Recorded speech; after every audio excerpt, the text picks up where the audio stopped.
आपल्या प्रगतीचा झेंडा मिरवताना दिसतोय।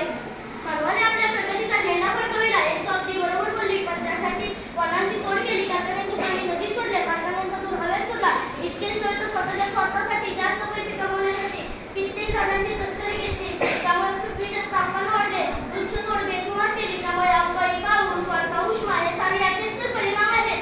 निसर्गा मला माफ कर, तुझ्यामुळे आम्ही मानव आज जिवंत आहोत। सर्व सृष्टी तुझ्यामुळे जगत आहे, सर्व सजीवांना तूच तर जीवनदान देत आहेस। निसर्ग देवताची पूजा जशी आधी मानवाच्या काळात व्हायची तशी आताही व्हायची।